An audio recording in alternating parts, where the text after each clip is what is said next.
Are you concerned about the Mariners' current three-game skid? Well, to quote Michael Jordan, stop it. Get some help. We're just 3 games in. This is the Locked On Mariners podcast. Colby, let's get into it. You are Locked On Mariners, your daily Seattle Mariners podcast. Part of the Locked On Podcast Network, your team every day. It is Wednesday, April 13th, 2022, and this is the Locked On Mariners podcast. Apologies for no episode yesterday, but thank you so much for tuning in today and making us your first listen of the day. We are free and available on all platforms. I'm your host, Ty Gonzalez, joined as always by my co-host, Colby Patno. Be sure to follow the show on Twitter at LO_Mariners. You can follow me at Dane Gonzalez. It's DANEGNZLZ, and Colby at CPAT11. That's CPAT11. Be sure to also check out our Patreon, where we talk about the Mariners even more, and also get into some non-baseball talk twice a week. Visit patreon.com/Control the Zone for more information on that if you are interested. New episode dropping for all of our patrons later today, so be sure to check that out if you're subscribed, or if you want to subscribe and test drive the show, if you will. Matt Brash was filthy in his major league debut yesterday. We'll be talking about that on today's episode of Locked On M's. We'll also be going over Seattle's offensive struggles and preview what is most likely going to be a doubleheader between the Mariners and the White Sox tomorrow. Thunderstorms in the forecast for tonight's first pitch in Chicago, so it would be a surprise if that game gets played tonight. And if this is your first time joining us here, welcome to the show. If you like what you hear, give us a follow or subscribe wherever you listen to this. And if you're watching us on YouTube, hit the subscribe button, turn on the notification bell, give this video a thumbs up, and tell your friends to come check us out. Greatly appreciate it. So Colby, Matt Brash made his major league debut. I had a really fun time watching it. 5 1/3 innings pitched, 6 strikeouts, just 1 walk. 2 earned runs. The only one really falls on his shoulders, a mistake that he made to Luis Robert that led to the White Sox taking a 2-1 lead. What did you see from Brash in this first appearance for him? And I mean, he pretty much threw the kitchen sink at the White Sox, right? Yeah, pretty even distribution between the fastball, the curveball, and the slider. It was mostly fastball, knuckle, curve, actually, not the slider. Slider was his third pitch today. Mixed in a few changeups. Nothing super of note of the changeup. It was pretty good. It had plenty of movement. Probably the one that people remember the most is the one that Luis Torrens couldn't catch. So should have been a strike. It should have been a strike. Either way, it should have been a strike. Yep. It was a beauty. But yeah, mostly fastball, knuckle, curve, slider. It took StatCast about 12 to 18 hours to actually distinguish between Brash's knuckle curve and his slider. They were just originally calling them all sliders. So that's how filthy those two pitches were. Spin rates just off the charts. Both the curveball and the slider both topped off over 3,000 RPMs. They averaged over 2,900 RPMs each. He was able to induce 6 whiffs on 16 swings with the slider, 5 whiffs on 15 swings with the knuckle curveball. He threw, for the most part, a lot of strikes, only the 1 walk. But there were some things that we know about Matt Brash that were present, right? I mean, he leaves the hanging breaking ball to Roberts. It's just a non-competitive pitch. That's going to happen for Brash because, again, he doesn't have pinpoint control. He just kind of goes up there and he throws it, and wherever it lands, and it's so filthy that he's able to generate some really bad swings. But when that's the type of pitcher you are, you're also going to give up a lot of hard contact, and Brash gave up his fair amount. Didn't really come back to bite him. Guys were having a tough time getting the right launch angle, let's say, but there were plenty of hard hit balls. One thing of note here is that he didn't generate a single swing and miss on his fastball, believe it or not. That's something that he's going to have to do at some point. He's going to have to get value out of that pitch. It's got plenty of run. It's got plenty of velocity, so it's not anything to be concerned about. But it is, something that the White Sox didn't whiff on a single one of his fastballs. And when they put it in play, which was every time they,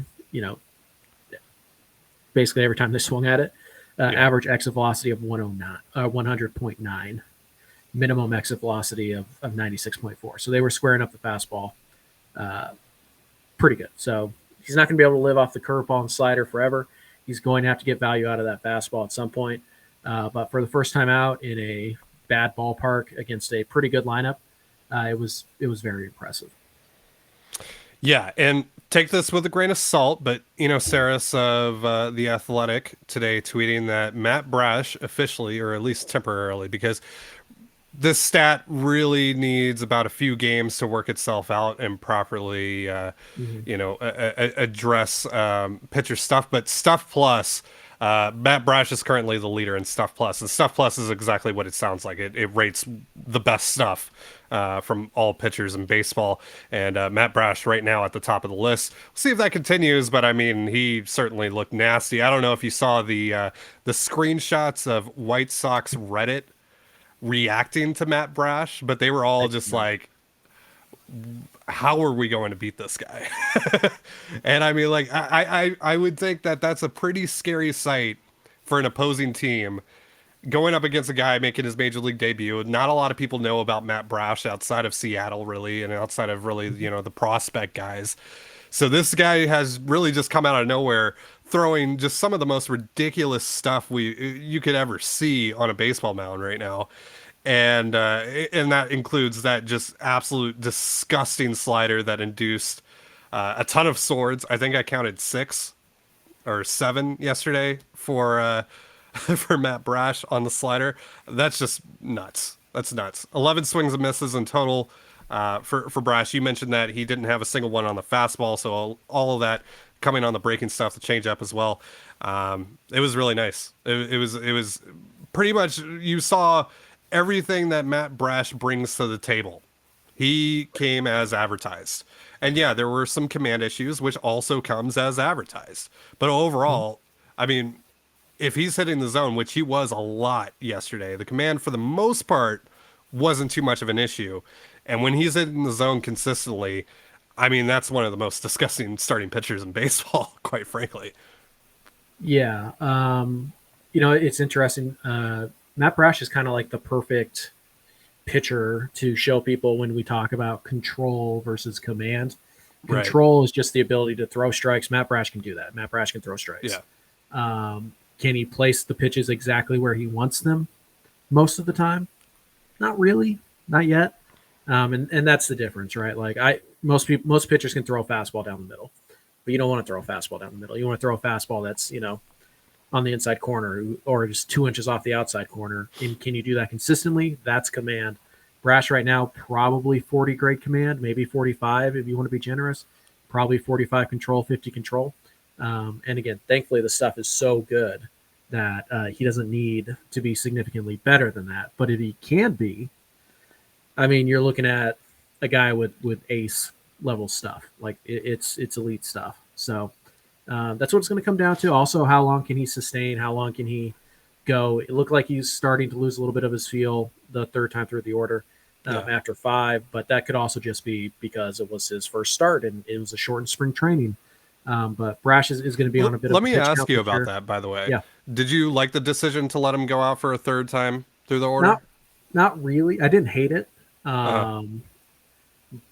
And I get what you're just trying to squeeze as many outs as you can because the Mariners don't technically have an off day until Monday. They're probably going to get one today, but then they're going to kind of lose that with the doubleheader tomorrow.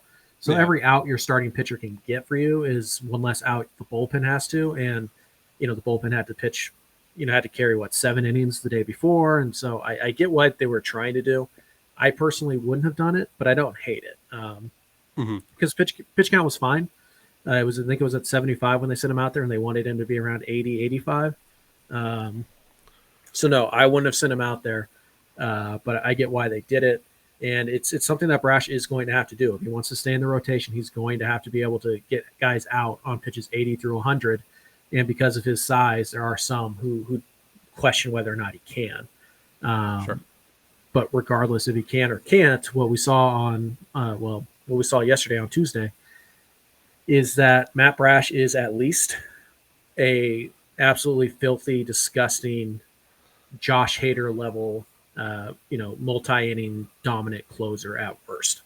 Like that's who Matt Brash is. That's the floor. And if you're the Mariners, why wouldn't you give this guy the ball? And it just there's a lot of like, hey, they should have signed Tyler Anderson. They should have signed blah blah blah. And it's like, well, maybe just maybe the Mariners understand what they can do with starting pitching and bullpen.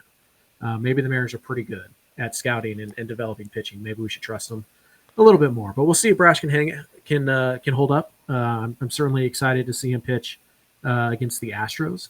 Will it be the Astros? Yeah. It'll be on Sunday. Yeah. Hey, the game that behind somebody won tickets from us behind home plate, and they get to watch Matt Brash sliders from behind home plate against a very good Astros lineup. That's going to be a lot of fun. So, Matt Brash Day is probably about to be a thing all over Seattle. Yeah, I mean, it's something that I'm very much looking forward to. I tweeted today that if I could watch him pitch every single day for the rest of my life, I would absolutely love that. But hey, there's a good consolation prize in the Mariners rotation called Robbie Ray and Logan Gilbert. So I will happily take that as well. Unfortunately, Brash did not get the win in this game. He actually got the loss despite only giving up 2 earned runs. And that's really because of another awful, dreadful, honestly, there aren't enough adjectives in the world to describe this offense over the last couple days. It's a bad performance from the offense. We're going to be talking about these offensive struggles that we've seen against Dylan Bundy and Vince Velasquez in just a moment. But real quick, a reminder, this episode of Locked On Mariners is brought to you by Built Bar. This is the time of year that I've pretty much given up on all my New Year's resolutions, but not this year because I'm sticking to my resolution to eat right thanks to Built Bar. And it almost feels like it's not really a resolution because I actually enjoy eating them. All Built Bars are covered in 100% real chocolate. They are low calorie, high protein, so replace your candy bars with these. They are better. A typical candy bar can be anywhere from 200 to 300 calories. So go to built.com and scroll down to the macros chart. You'll be blown away. Again, high protein, low cal, high fiber, low carb. Most Built Bars contain 130 calories, 4 grams of sugar, 4 net carbs, and 17 grams of protein. And again, compare that to a candy bar, which usually has around 240 calories, 30 grams of sugar, and dozens of net carbs. And there's so many amazing flavors that they have available, including mint brownie, coconut almond. So try one for yourself. Go to built.com, use promo code LOCKED15, that's LOCKED15 for 15% off your order. Again, that's LOCKED15 for 15% off your order at built.com. You're listening to Locked On Mariners. Thank you again for making us your first listen of the day, just like you do here every day. And just a reminder to check out Locked On MLB Prospects. Host Lindsey Crosby is a prospect encyclopedia, and he's going deep on the MLB stars of tomorrow. It's free and available wherever you get podcasts, just like us. So that was a lot to say. I am sick, by the way, if you guys couldn't tell, but that was a bit of a struggle for me right there. So let's get into this offense, though, because that might be more lethargic than I am right now. Just 2 runs in the last 2 days, all coming yesterday. Eugenio Suarez with a solo shot, good vibes only, starting to get it together. Had a couple of hits yesterday, had a double in the shutout loss on Monday night as well, one of the few hits that the Mariners had against Dylan Bundy. And then they went up against Vince Velasquez and only got the 1 run, the Suarez home run. Jesse Winker got an RBI single in the 9th inning, but ultimately they weren't able to fulfill the comeback. Another bad at bat from Mitch Haniger with runners in scoring position. I know that you teased that you have a take about Haniger on Twitter. We'll get to that in just a moment. But overall, is it time to panic about this offense? No, actually, I was obviously yesterday was very frustrating because Vince Velasquez is not a good pitcher. Dylan Bundy is about league average at best. So obviously the last 2 days have been very frustrating. I think the Mariners have only scored in 6 innings this year. And we're heading into game 6, probably not tonight, but probably tomorrow will be game 6 and 7, and they've only scored in 6 innings, 6-7 innings. So they're just not, consistently scoring runs. So it's frustrating, certainly. But I actually thought yesterday there were a lot of really good at bats. There were some hard hit balls that, unfortunately having to play Buxton and Luis Roberts back to back. I mean, that seems unfair. They're both elite center fielders. There are a couple balls that what was it, Monday night after the shutout, I said, well, at least the Mariners don't have to play Byron Buxton again. And then I totally forgot. Wrong. Yeah, they got to play Luis Robert the next day. Same Great. thing. Same thing. Yeah, same exact thing. And Robert again, home run. Yeah. Robbed at least probably one RBI, maybe two. Maybe, yeah. Like he stole 2 bases in the bottom of the 8th to help give the White Sox the deciding run. Like we're gonna have to talk about the Mariners' lack of interest in stopping a run game, particularly Diego Castillo, like specifically. At least look at the guy, but I mean something. Step off once in a while, hold the ball, but whatever. Different conversation for a different day. But yeah. I thought there were a lot of really good at bats. Strike zone didn't help much. Kelnick's best at bat maybe of the year. He gets jobbed by a bad strike call against Kendall Graveman. The only way Graveman can, pitch a scoreless inning against the Mariners. By the way, despite the offensive performance, Abraham Toro still owns Kendall Graveman. Let's just let the record show that. Double, it was a little fluky, but we're going to ignore that. Line drive in the book, baby. Yeah, it's a line drive in the book. Toro owns Graveman. So. That's right, as of course.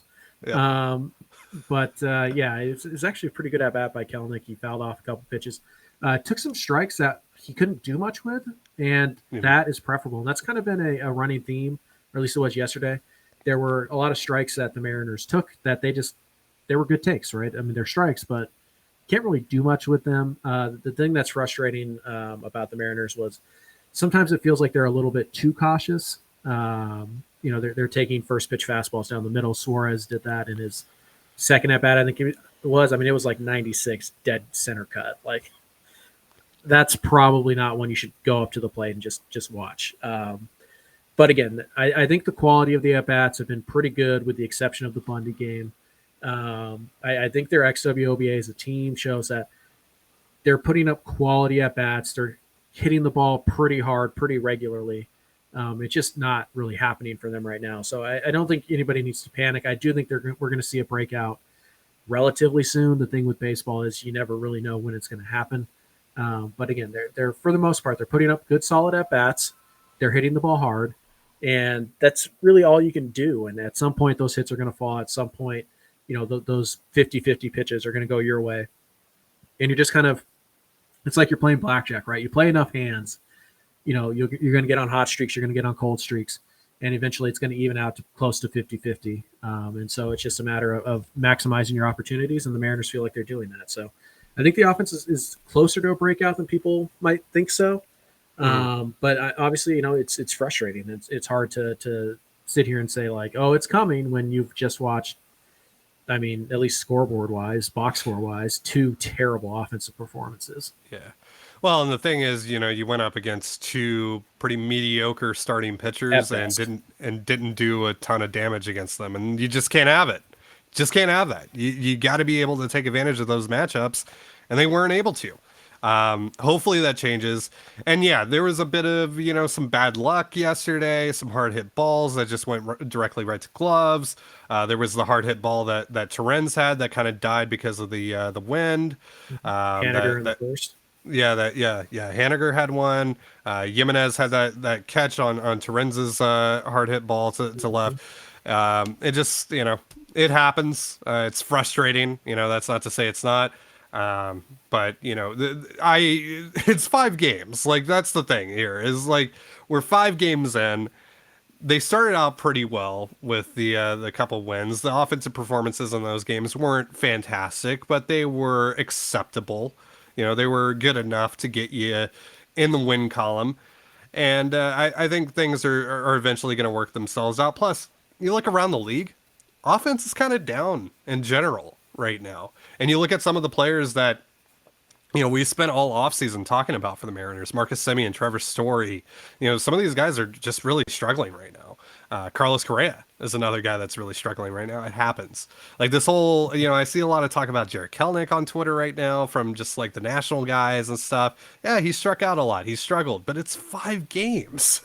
Again, right. Carlos Correa, I think, has like 6 or 7 strikeouts right now. And it's just this. There is not enough time. This is not even a small sample size. This is a microscopic sample size at best for all of these guys right now. So yeah, I'm not concerned about it. It is frustrating. There have been opportunities here. You could realistically see a path here where the Mariners could be 4-1 right now. And yeah, I get that. That's really frustrating. But overall, though, it's not time to panic. The one thing though that has been really frustrating to watch has been Mitch Haniger with runners in scoring position, some pretty uncompetitive at bats. And look, I get it. He's driven in almost half of the Mariners' runs thus far. That's great. And this is not to trash Mitch Haniger necessarily, but he was in some big spot. Well, maybe you are going to trash Mitch Haniger in a second, but he was in some pretty big spots yesterday. I think he had 3 opportunities with a runner on second or third that he either popped up or struck out. The last at bat in the 9th inning yesterday was abysmal. He had a middle fastball. He had a fastball up in the zone, and then he chased after a fastball outside of the zone at the top of the zone for strike 3, a 3-pitch strikeout against a struggling Liam Hendriks. And that's just the thing with Haniger right now is that he's just way too aggressive for his own good. And that's really hurting him. Yeah, it's led to a couple home runs in the Minnesota series. That's great. I appreciate that. But also, it's hurting the team as well. Yeah, it's one of those things you look at Haniger and you go, wow, I mean, he's already got 2 home runs and he's got 6 RBIs and he's 90th percentile in average exit velocity and 92nd percentile in X slugging and 96th percentile in barrel percentage. It's like, wow, that's really neat. It doesn't matter because if you only make contact, if you only hit the ball 3 times in a week, then the quality of the contact really doesn't make a difference. And here's the thing with Mitch Haniger is he's not backing it up with getting on base at all. Mitch Haniger hasn't walked this year. 0 walks.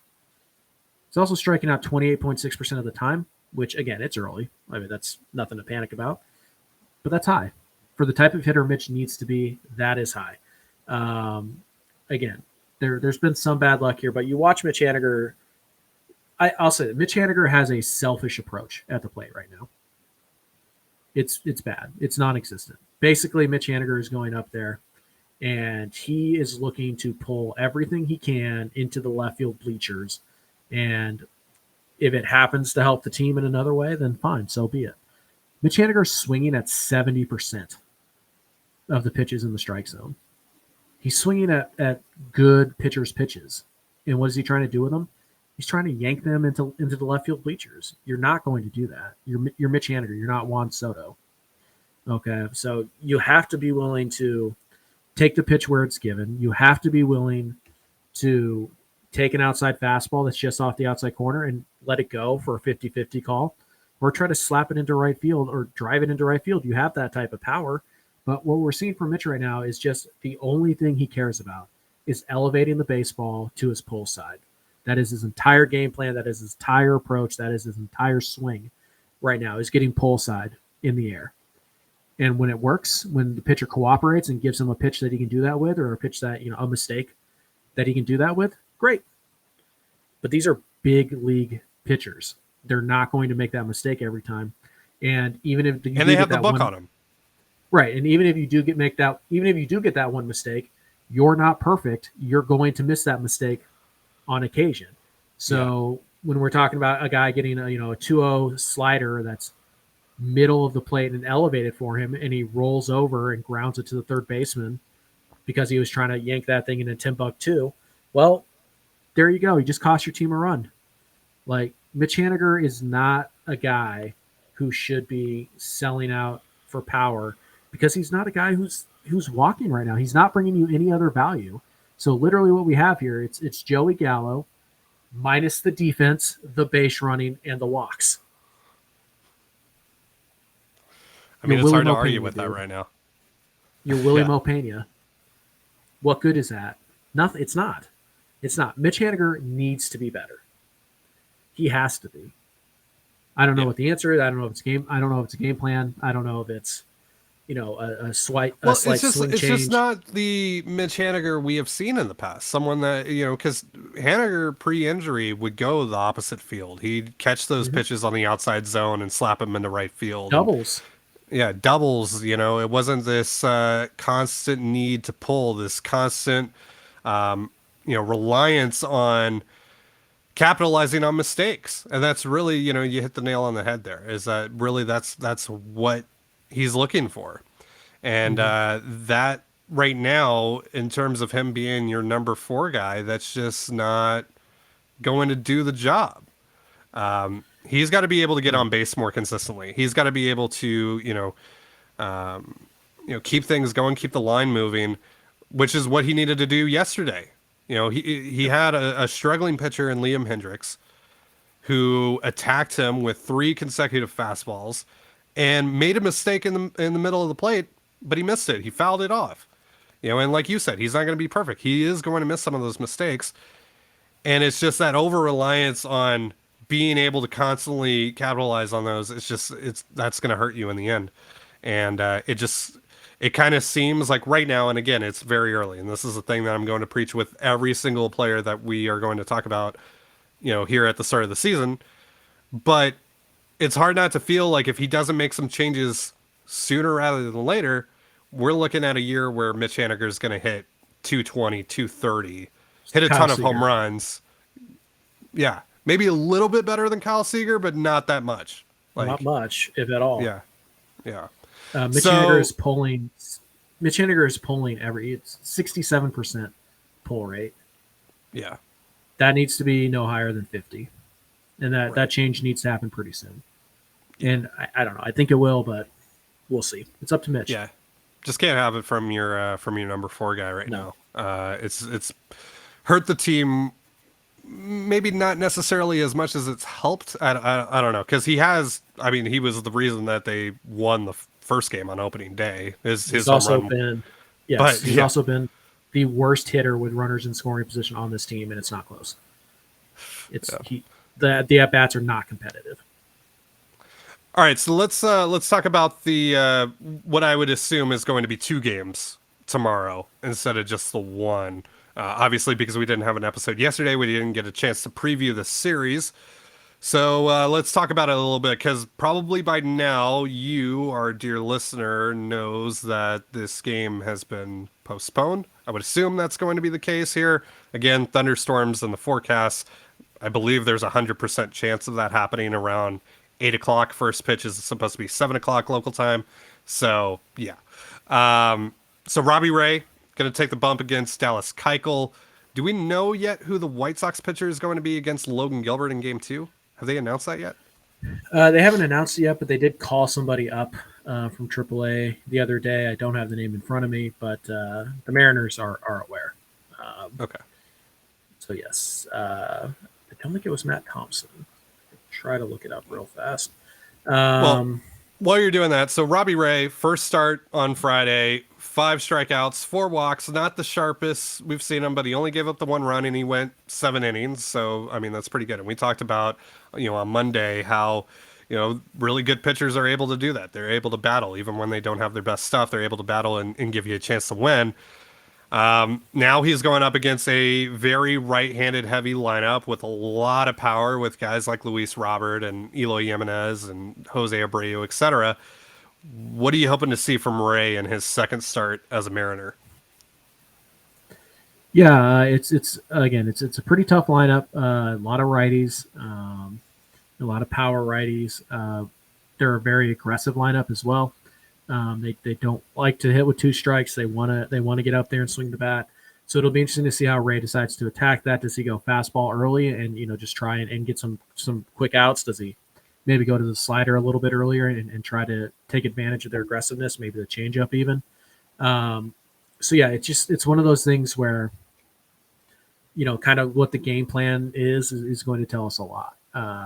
Ray he was okay in his last start. He didn't have his best command, particularly the slider. So we'll see what he can do with that pitch. This second time out. Maybe the velocity jumps back up. He's going to have an extra day's rest, so maybe that helps. But I think Ray's probably going to be pretty aggressive with this lineup. I think he's going to go right at him. They're going to be aggressive as well, so I think there's the possibility that there are some quick innings. And I wouldn't be too surprised if Robbie Ray gave you another 7 solid innings. The ballpark in Chicago is kind of a joke. It's not good. Even aesthetically, it's not good. But so we'll see how that works out for him. But I think he's going to be aggressive. I think the White Sox are also going to be pretty aggressive, and I think that's a formula for Ray getting through 6 or 7 innings on a day where you're really going to need it if you're playing 2. Yeah, you're really going to need it, especially with the work that the bullpen has had to take on over the last couple of days. So let's talk about Logan Gilbert then for Game 2. Obviously, did not get off to a great start in the first couple innings of his first start, but then really calmed down and put together a pretty nice performance against Minnesota in the Mariners' second win of the season on Saturday. What are you hoping to see from Gilbert, another righty against, again, a right-handed heavy lineup? Obviously, Brash had a lot of success against the righties in this lineup. What are you hoping to see from Gilbert? I'd like to see him mix in the off-speed stuff pretty early. White Sox are a very aggressive fastball hunting team. Gilbert's got a really good one, so it's kind of strength on strength here. But if Gilbert can really get the slider rolling in this game in particular, then that's a lethal combination. And again, every out that you can get from your starters and doubleheaders this year is going to be huge because they are 9 innings. And after Thursday's doubleheader, which we're assuming will be Thursday's doubleheader, maybe it'll get made up another day. I don't know. But if we're assuming there's a doubleheader, right, they're 9 innings this year, not 7.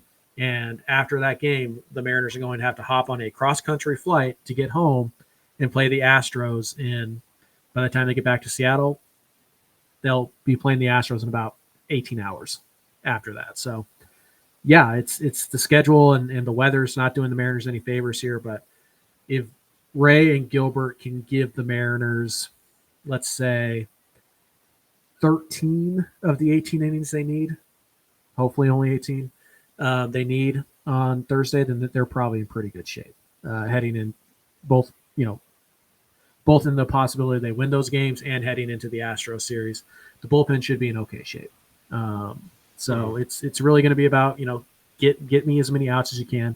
And thankfully the White Sox are so aggressive that if those two guys have their good off-speed stuff, they should be able to work their way through the lineup. And they're going to give up some runs, sure, but they should be able to be somewhat efficient and get through that lineup and give the Mariners 6 or 7 innings each. And that would be huge for Seattle right now. The offense, do you think maybe they're going to take this day off we presume they're going to have and maybe figure some things out by tomorrow? You would hope so. It's Dallas Keuchel, who's lots of ground balls, but he's contact heavy. So, there's a chance. Don't have to worry about too many strikeouts. Your right-handed hitters should have a good opportunity there. And then I believe it's going to be Jimmy Lampert who's going to start the second game. Don't know much about him. He's a righty. Who? Yeah. I've heard of him vaguely, but that's usually the guy who goes out and pitches 6 shutout innings against the Mariners, at least traditionally. Of course. So, of course, yeah. Yeah, we'll see. I do think they're really close to a breakout. I don't know if it's going to happen for him in Chicago. It'd be kind of fun if it happened to break out against the Astros at home. But I do think they're primed for a breakout here pretty soon. So it wouldn't shock me if they touch up Keuchel or Lampert tomorrow. All right, let me ask you a non-Mariners question before we hop off here, because everyone's talking about it right now. Clayton Kershaw was perfect through 7 innings against the Twins, had 13 strikeouts, was only at 80 pitches. Dave Roberts took him out, and they gave up a hit right away. Would you have kept Kershaw in there despite the fact that he hasn't had a lot of innings on his arm? Yeah. Nope. Yeah. Kershaw doesn't need a perfect game. Like, obviously, it's really cool if he got one, and I'm totally not saying this as somebody who wants Felix Hernandez to have the last perfect game in Major League Baseball history. But no, because, Kershaw's dealt with injuries the last few years anyways, and I don't think he got over 5-6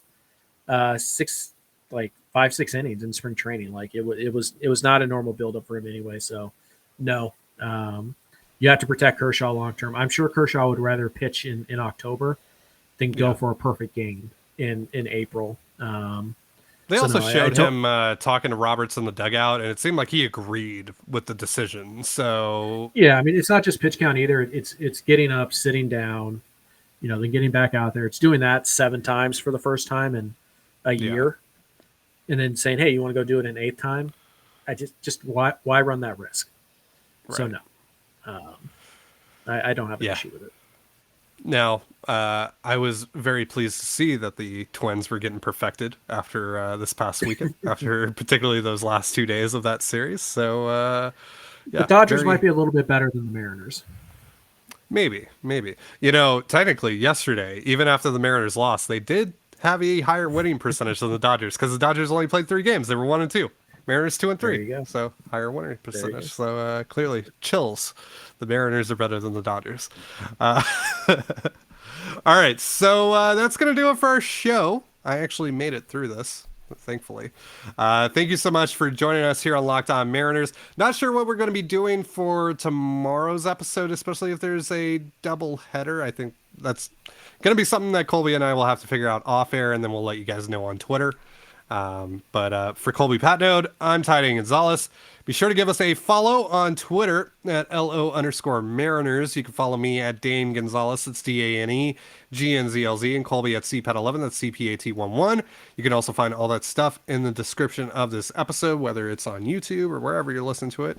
Thank you again for making us your first listen of the day, just like you do here every day. Now make your second listen of the day Locked On MLB as my phone continues to go off. Thank you for the text. Paul Francis Sullivan, and please call him Sully, brings you his unique perspective on the Major League's present and past. It's free wherever you get your podcasts, just like us. So have yourself a beautiful baseball day, and we will see you tomorrow. Peace.